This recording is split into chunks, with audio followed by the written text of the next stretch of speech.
Good morning, YouTube. Shabbat Shalom. I apologize for this video being out late. And of course, our heart goes out to everyone affected by the tornadoes on Friday. Our prayers are with you all.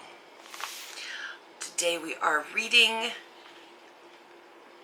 in the scriptures, starting with Genesis chapter 19. So get out your Bibles, get out your coffee, and read along. Chapter 19.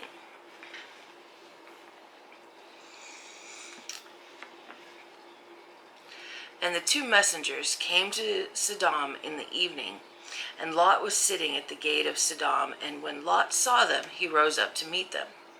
And he bowed himself with his face toward the ground, and he said, "Look, please, my masters, please turn into your servant's house and spend the night, and wash your feet, and rise early and go your way." And they said, "No, but let us spend the night in the open square." But he urged them strongly, and they turned into him and came into his house. And he made them a feast, and baked them unleavened bread, and they ate. Before they lay down, the men of this city, the men of Sodom, both old and young, all the people from every part, surrounded the house. And they called to Lot and said to him, "Where are the men who came to you tonight? Bring them out to us and let us know them." So Lot went out to them through the doorway and shut the door behind him and said, "Please, my brothers, do not do evil. Look, please, I have 2 daughters who have not known a man. Please let me bring them out to you, and do to them as you wish. Only do no deed to these men, because they have come under the shadow of my roof."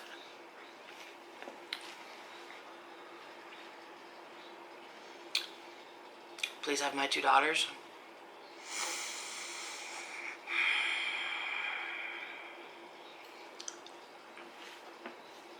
That would not go very well at my house.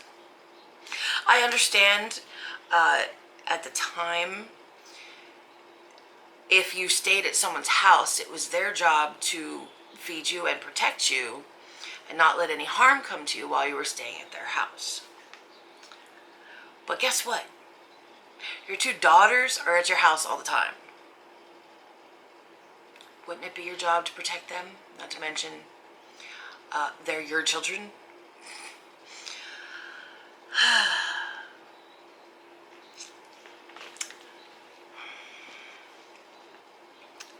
Verse 9. But they said, "Stand back." And they said, "This one came in to sojourn, and should he always judge? Now we are going to treat you worse than them."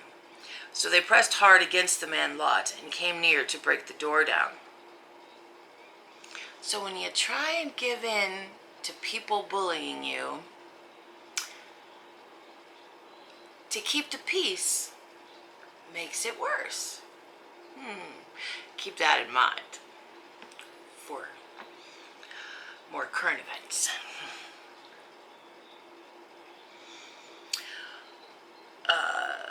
Verse 10. But the men reached out their hands and pulled Lot into the house with them and shut the door. Now, it keeps saying the men, the men, the men, the men. These would be the messengers from chapter 18 who Abraham had fed.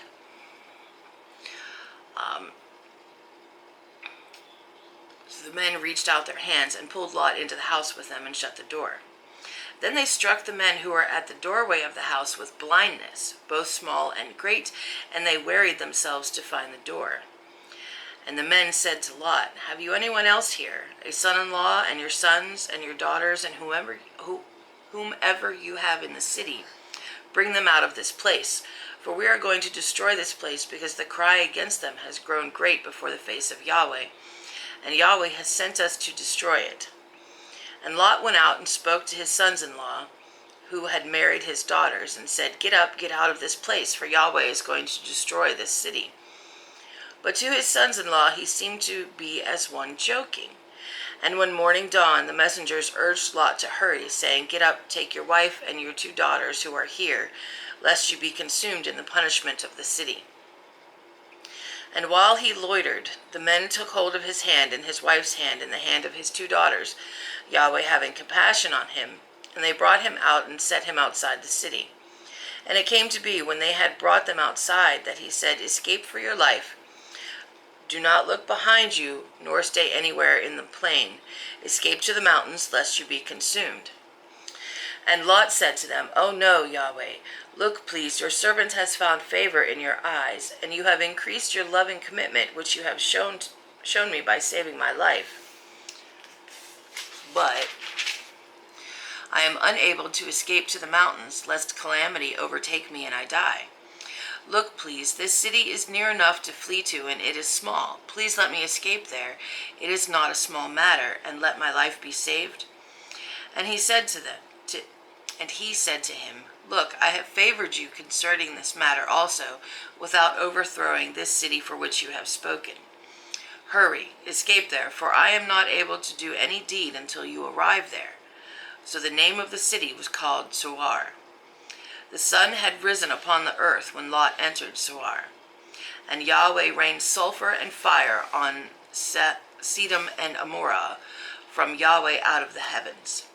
So he overthrew those cities and all the plain and all the inhabitants of the cities and what grew on the ground.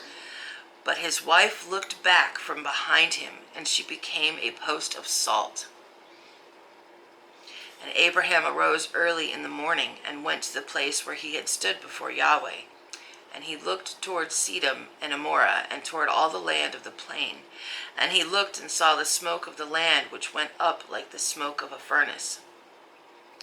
Thus it came to be, when Elohim destroyed the cities of the plain, that Elohim remembered Abraham and sent Lot out of the midst of the overthrow, when he overthrew the cities in which Lot had dwelt.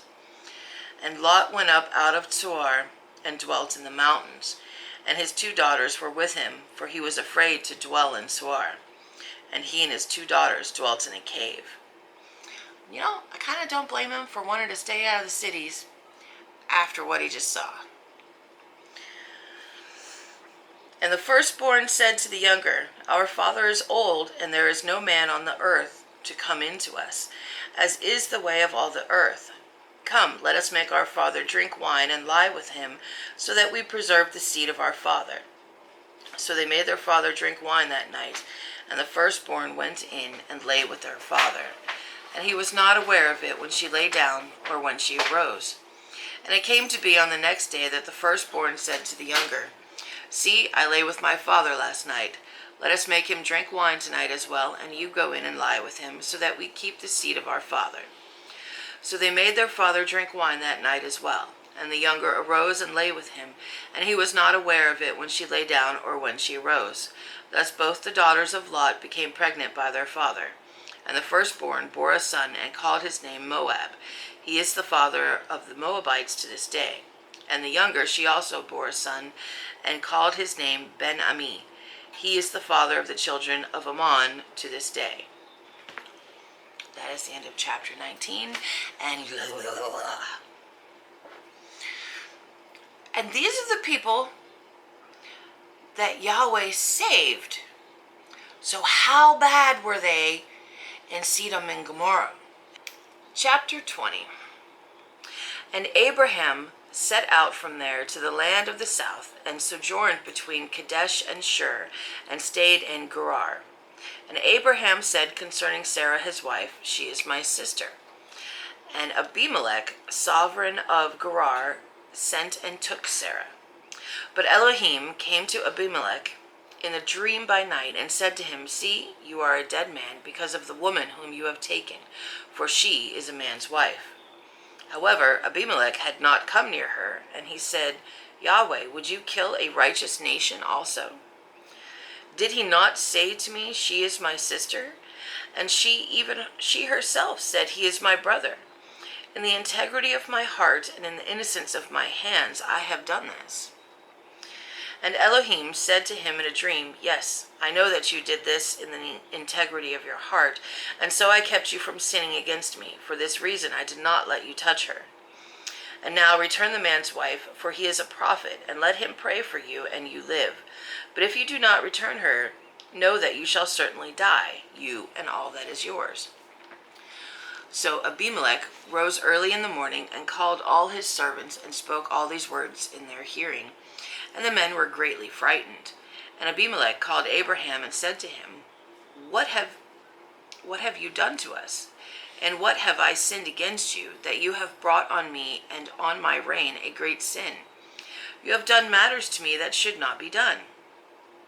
And Abimelech said to Abraham, What did you have in view that you have done this matter? And Abraham said, Only because I said to myself, The fear of Elohim is not in this place, and they shall kill me for the sake of my wife. And yet she is truly my sister. She is the daughter of my father, but not the daughter of my mother. And she became my wife.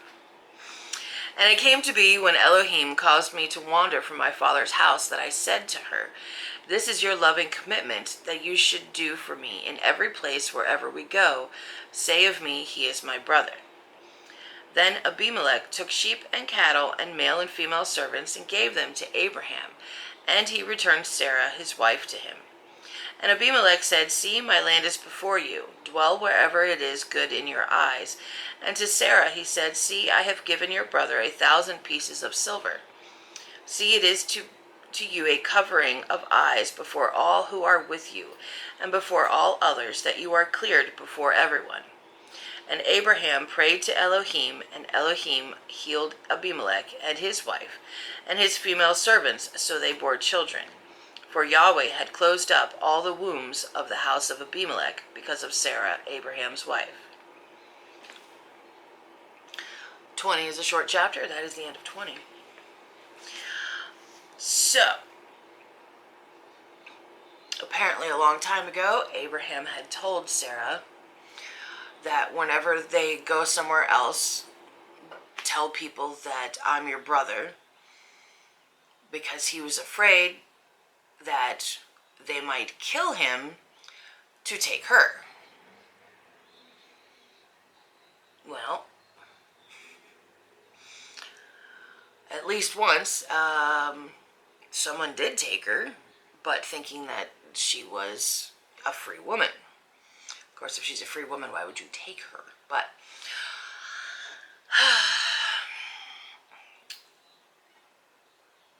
he was worried that these were not godly people, that they were not, doing the right things in life, and would be the type of person that might kill him over, his wife. He was wrong on that one. That seems to be a good king. And he even made it public, like, hey, my bad. This is his wife. I didn't do nothing to her. And he gives Abraham, cattle and sheep and servants and silver too, right? Yeah, 1,000 pieces of silver. So he's paying Abraham, going, sorry, my bad, and making it public. Not too many kings would do that. So Abimelech, apparently a good dude. And the truth comes out, because, the truth shall set you free. And everything's all hunky-dory. So not a whole lot there other than that. Chapter 21. And Yahweh visited Sarah as he had said, and Yahweh did for Sarah as he had spoken. So Sarah conceived and bore Abraham a son in his old age, at the appointed time of which Elohim had spoken to him. And Abraham called the name of his son who was born to him, who Sarah bore to him, Yitzchak, or Isaac. And Abraham circumcised his son Isaac when he was 8 days old, as Elohim had commanded him. And Abraham was 100 years old when his son Isaac was born to him. And Sarah said, Elohim has made me laugh, and everyone who hears of it laughs with me. And she said, Who would have said to Abraham that Sarah would nurse children? For I have borne him a son in his old age. And the child grew and was weaned, and Abraham made a great feast on the day that Isaac was weaned. So, this is a good, 10-ish at least years after the promise. I think more. it's been a hot minute, because it's not in our time, it's in his time. Verse 9. And Sarah saw the son of Hagar the Mitzrite, whom she had borne to Abraham, mocking. So she said to Abraham, drive out this female servant and her son, for the son of this female servant shall not inherit with my son, with Isaac. And the matter was very evil in the eyes of Abraham because of his son. But Elohim said to Abraham, let it not be evil in your eyes because of the boy and because of your female servant.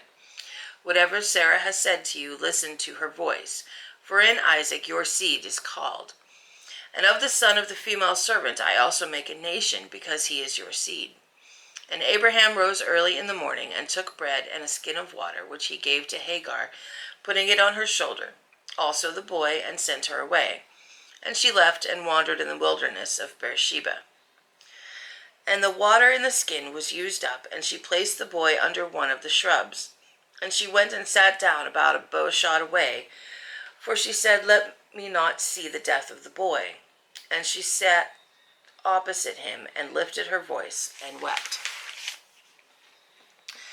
And Elohim heard the voice of the boy, and the messenger of Elohim called to Hagar from the heavens and said to her, what is the matter with you, Hagar? Do not fear, for Elohim has heard the voice of the boy where he is.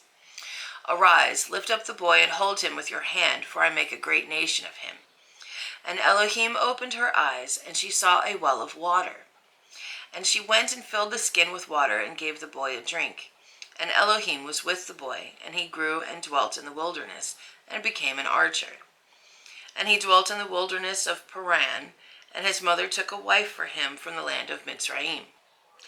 And it came to be at that time that Abimelech and Pichol, the commander of his army, spoke to Abraham, saying, Elohim is with you in all that you do. And now swear to me by Elohim not to be untrue to me, to my offspring, or to my descendants. Do to me according to the loving commitment that I have done to you, and to the land in which you have sojourned. And Abraham said, I swear. And Abraham reproved Abimelech because of a well of water which Abimelech's servants had seized. And Abimelech said, I do not know who has done this deed, neither did you inform me, nor did I hear until today. So Abraham took sheep and cattle and gave them to Abimelech, and the two of them made a covenant. And Abraham set 7 ewe lambs of the flock by themselves. And Abimelech asked Abraham, what are these 7 ewe lambs that you have set by themselves? And he said, take these 7 ewe lambs from my hand to be my witness that I have dug this well. So he called that place Beersheba, because the two of them swore an oath there. Thus they made a covenant at Beersheba. And Abimelech rose with Pichol, the commander of his army, and they returned to the land of the Philistines. And he planted a tamarisk tree in Beersheba, and called on the name of Yahweh, the everlasting El. And Abraham sojourned in the land of the Philistines many days. And that is the end of chapter 21. Now, some interesting things there. In this word, there are many instances, and it has been allowed, it's not a sin, for a man to have multiple wives. However, every time it talks about those instances, it doesn't seem to go very well. So I take it as it's allowed, but it's going to cause problems. And a lot of time there is jealousy between the wives because, well, that's how a lot of women feel. Maybe not every woman, but, they don't like to share. And it happened here. And it was Sarah's own fault because she's the one that said, well, I'm too old to have a baby, so go make one with Hagar. But when Yahweh finally gives Sarah, because it's in his time, not ours, a baby, then she's like, you know what? You need to send Hagar away because I don't want Ishmael inheriting over Isaac.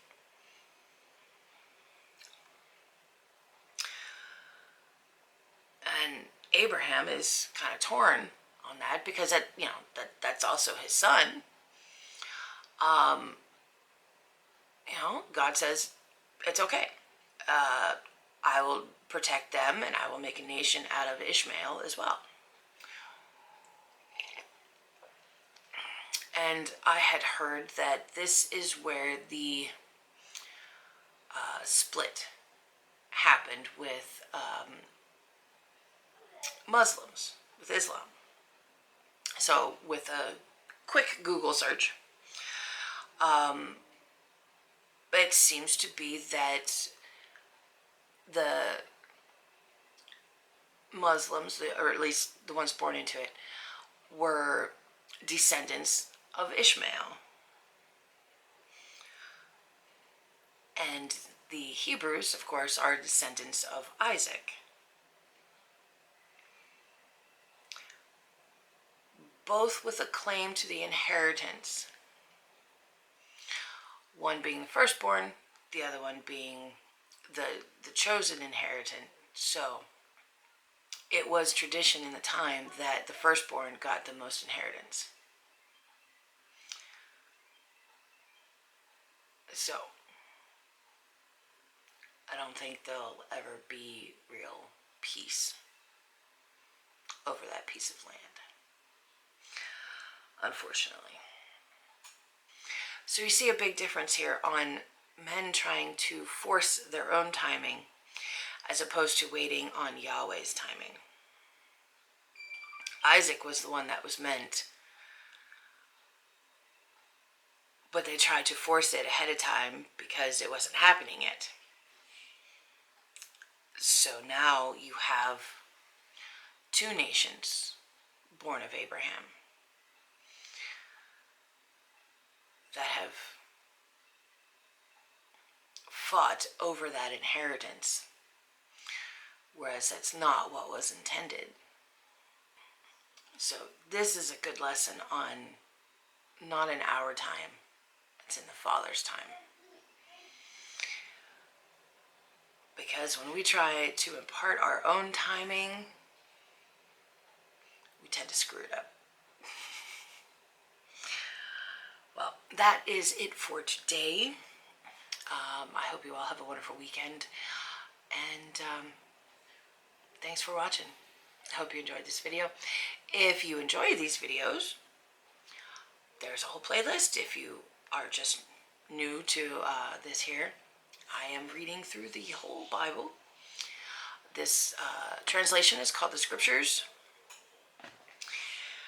and it replaces Hebrew names, which I have a hard time pronouncing, but it's kind of fun to watch me do it sometimes. But there's a whole playlist, and I try to get through 3 chapters each week, and usually upload it on Saturdays. Sorry again that this one is late, but I hope you all had a great weekend, and we'll see you next week. Shalom.